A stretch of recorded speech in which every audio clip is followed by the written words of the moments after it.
Welcome back, everybody, to Out of Rhythm Fantasy Sports. Our college spotlight player of the week Ebe. is Wash- Washington Huskies, Rome Odunze. Yeah. I know, we kind of had, Yeah. I know we had some conflicts here this last weekend. You're like, oh yeah, let's do 8-0, 8-0 Mitchell, and I'm like, how about we try to get somebody else up in this college spotlight? Because that's kind of like, well, we kind of did, Xavier Worthy, and it's like, we got to change it up. So that we don't have to have so many Texans up in here. It gets a little I creepy. right. Yeah, they hate the Texans, the Texas State. No, I think we should do this going forward. I like this. We put two players up. Maybe Jay will put a poll up there, and we'd like some participation. So people, go and vote. Help us out. So it was between Adonai Mitchell and Rome Odunze, and hey, Rome is burning. Rome won, and now we're doing him. Maybe we'll do Adonai Mitchell later in the year. Who knows? But yeah, I'd like the giving people an option, and whichever one wins, we'll definitely do a profile on. And yeah, Odunze, you can't go wrong with this guy. Jay's gonna have a few different, maybe a little bit different weight or different ranking based on the website or the place he gets his information from. So just bear in mind with that. There'll probably be a couple different things. I mean, he's 6'3". That's not going to change. Like Jay's not going to have Odunze at 5'10". So that's the one, and he's a junior. Yeah, those are the consistency here. But PFF, which is what I've used for all these spotlights, and I'll keep it consistent at this point. And they did a lot of this like beginning of the year, so this could easily have changed. He might have moved up, he might have moved down, but they had him at 13. Receiver ranking at number 4, which I mean, this is a stacked receiver class. You got Coleman, Neighbors. We've done profiles on both those guys. Harrison Jr. I don't know if anybody's heard of him. Randy Moss, part 2. So there's some studs ahead of him, but he's a stud himself. Projected to be like a mid to late first round pick right now. One of the mock drafts I looked at had him going 23 to Houston, which that's where I was like, the gleam in my eye, you could see it. I was like, that'd be perfect. Him with Nico Collins is still a younger guy. Nico's only in his second year. He'd be in his third year next year. Tank Dell would be in his second year. You get this guy as your number 1. The Texans, all of a sudden, they turn into the Dolphins, that level of team. Dolphins, Bengals. I'm not sure about the Chiefs quite yet, but that'll probably take a couple years. But they could definitely be contenders, be 10, 11 win team. You had a stud like this. 4.34, 40 time. Freakish. For a guy that's 6'3", 216, I mean, that's freakish speed. That's fair. I mean, Terrell Owens, I was trying to find a comp because I'm like, oh, he kind of reminds me of T.O., just the way he glides, the route running, just the speed, just the freakish size. He's got good hands. He's got the whole package. I know he doesn't put up, mind-boggling stats or anything. I know, last year he had, 75 grabs, 1145 for yards, 7 touchdowns. This year, a little under 1,000 yards, 7 touchdowns. I mean, nothing crazy, not like a 1,700-yard season or anything like that. But I think those kind of things are coming in the pros because a lot of those LSU guys that have popped, Jefferson, Chase, their college stats weren't mind-blowing either. So usually it's the smaller school guys that have these monster numbers, and so I wouldn't worry about so much about his stat line. He played because the most important game of the season so far, he showed up. He showed out. 8 grabs, 128 yards, 2 touchdowns against Oregon. Oregon's probably, if they play again in the Pac-12 championship game and win, Oregon's going to make the playoff. Oregon's a dark horse to win the national championship, and they couldn't stop him. So Oregon's got a damn good defense. So yeah. Odunze, the closest thing I could find was DK Metcalf. Just he's not quite as muscular. I'd say DK has probably 15 pounds on him, but he's got a frame to add that. I mean, he could be probably 225 at his NFL playing weight. I mean, he's got a little bit he could bulk up too, and then be DK part two. And DK's been a damn good. If you end up like DK Metcalf, that's nothing to snuff at. I mean, he's been the Seahawks number one. If you're more of a Tyler Lockett guy, number two at worst. I mean, he's been the feature guy with Seattle for a while. And, I saw some Terrell Owens in him, kind of similar size, skill set. And, Terrell Owens is a Hall of Fame receiver, and Metcalf is, probably not a Hall of Famer, but he's definitely a Pro Bowl level guy and consistently year after year puts up 1,000-yard receiving seasons. So I like where he's headed. He's a 4-star recruit out of high school. He's from Las Vegas. So he's got a good pedigree. I'll see what Jay has to say, but I'm glad we did this. Adonai Mitchell had a good game too this past weekend against Kansas State, but I think Odunze is a pro prospect than Adonai Mitchell, and just for teams possibly, like I said, Houston. If Houston holds up where they're at, in the around 20s, somewhere in there, late teens, early 20s, I can see them snagging him up. That's probably about where he'll go. Denver, if Denver moves off Jerry Jeudy, if Denver kind of keeps on a hot streak here, maybe wins 7 games, 6-7 games. If they want to take him a little earlier, I could see Denver taking him to replace Jerry Jeudy or Sutton if they move off. Maybe they'll move off both. Who knows? But I think he'd be a good fit there in Denver. And those are just the two off the top of my head. I'll see what Jay's got to say. Yeah, not bad. I mean, Denver gets rid of him. Yeah, I mean, gets rid of some people. I mean, yeah, it all depends on if Wilson is still there and how he can mesh with and maybe he could be like a DK a DK too what he had in Seattle. So I mean that wouldn't be a bad situation if the Broncos can get their shit together. But yeah, I don't know. That's for him actually kind of going in and being in kind of like the first round or so, or kind of the first, well, mid round guy. Yeah, I don't know. I just don't know who's going to be there. I just know, I think, Odumze would be a good. He would be good. I think in Texas with a team with a star on their helmet. I think that's where he would fit in the best. But I'll mention that a little bit later. Ooh. Um, Scandalous. Ooh. I know, Let's I set know, this I motion. am. Right now, I mean, yeah, I mean the way, I mean, if you haven't been watching any Husky games, you're missing out. I mean, you're missing out. I mean, this guy is electric. I think he's even a little bit better than Xavier Worthy.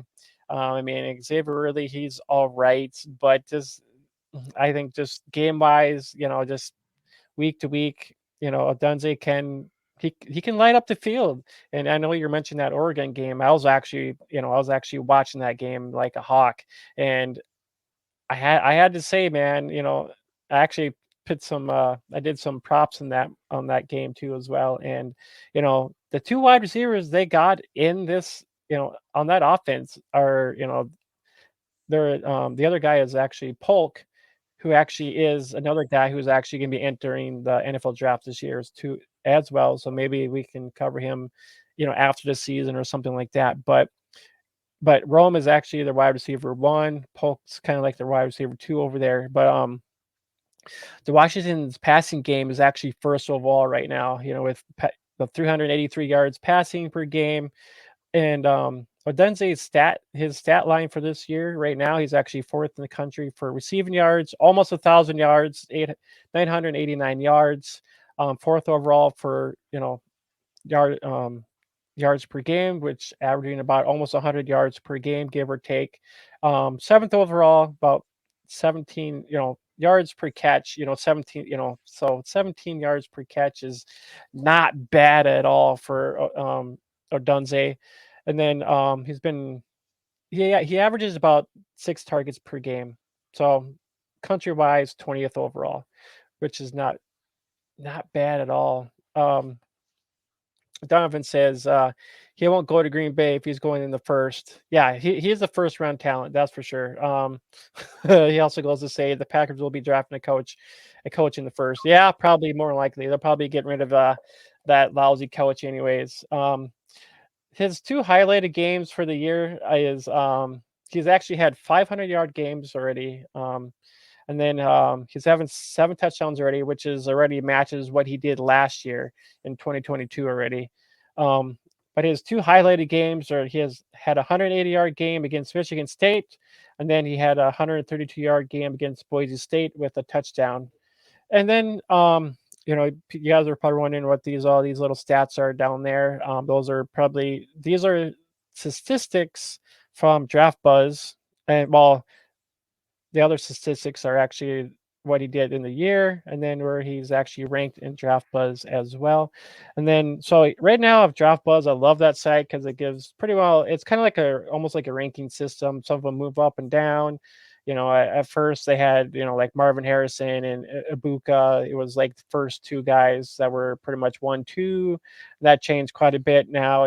Rome's moved up in their website too as well. But he's ranked third now, which is awesome. So I mean, you got Marvin Harrison and Malik Neighbors above him, which are amazing talents as well.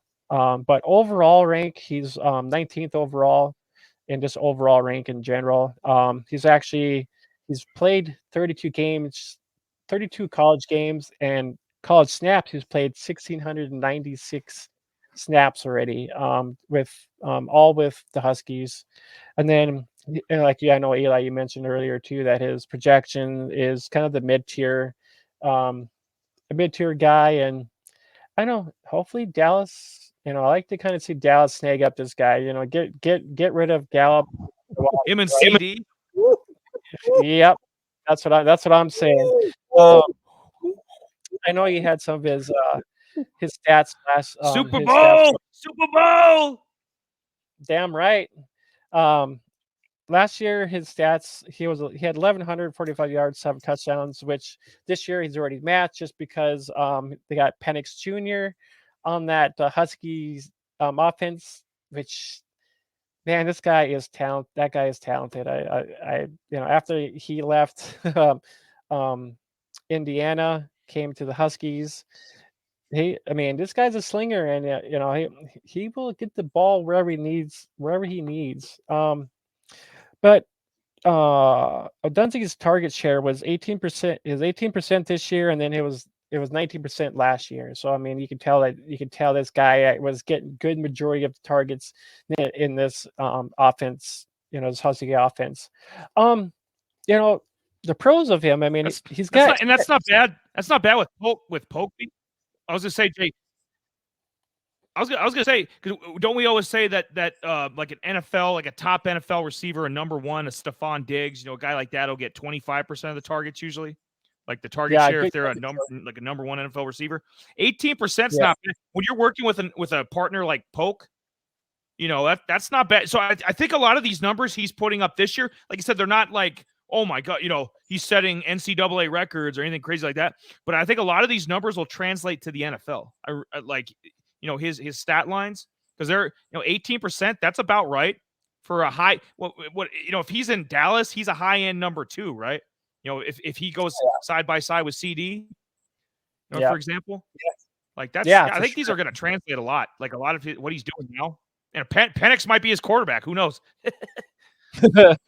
Yeah, it all depends on where he Falls lands far too, enough. and that's He trades up. Who knows? oh yeah, yeah. I mean, he can be a legit wide receiver one or a wide receiver two, or wherever he lands for sure. But I mean, overall, I mean, he's got crisp route. He's a crisp route runner. He's got some amazing body control when it comes to especially when it comes to sideline catches or even some of those deep balls. Um, but he creates space, coverages when it comes to some of these DBs. He's great in the open field, which is a good thing for a guy like him, especially being in the first round. So I mean, he's got that knack to find that open field awareness to him, to help his quarterback out, come back to the ball if needed to be, but he's also a deep ball. I mean, he's also a deep ball he's a deep threat. He's got 50-50 ball skills and whatnot. So I mean, this kid's got it. You know, he's got what you want in a wide receiver one when it comes to this mindset. Um, and he also can put up the yak yards too if needed to. I mean he's got some separation when it comes to him being wide receiver one. You know, so just his way he holds himself, his way he puts his game up. You know, it's um, but I mean he's also a blocker. I mean, especially when it comes to these screens and stuff like that. I mean, he's good in that aspect, which is what you want with some of your wide receivers, especially these taller wide receivers and whatnot. But yeah, I mean, other than that, a couple, it's a couple cons a little bit, I mean, if a DB hassles him, he's when he's pressed and stuff like that, there's a good chance that, he could end up the ball being punched out or whatever, just not using his frame to full extent to what his capabilities are. And I just think he'll just probably when he gets to the NFL, I'm sure a lot of these guys will probably want him to bulk up a little bit too as well. And pretty much he's gonna have to when he transitions into the NFL, he's gonna have to actually, you know, get his route cut and go right away when it comes to the NFL because these first few yards when it comes to these wide receivers nowadays that you need to break away from these DBs as quick as you can so you can get that separation. So I mean, you know, even though that he played, especially when they played UNC here this last week, it's you know, they got that defense, they're even though they scored quite a bit, but when you play these ranked teams, the games are a little bit different than playing unranked teams, So I mean, it's a lot of these defense are going to probably play a little bit more press coverage, or he's going to have to learn, the difference of when to use his frame to his advantage when it comes to some of these DBs is pretty much what I'm kind of getting at, when it transitioning into the NFL. So. But yeah, that's kind of what I got on Rome Odunze from the Washington Huskies. And I think a good receiver coach in the NFL will fix that. Like we were saying, we expect him to bulk up, probably add at least 10 pounds. So I think he'll be just fine. I think those things they can work out. Like you get good NFL coaching and a weight room. I think he'll be just fine. Yeah, I think so, and I think a lot of people will like him in fantasy or dynasty leagues as Yeah. coming into rookie this year. So it's yeah, I'm pretty excited kind of see where he lands because I'm a fan.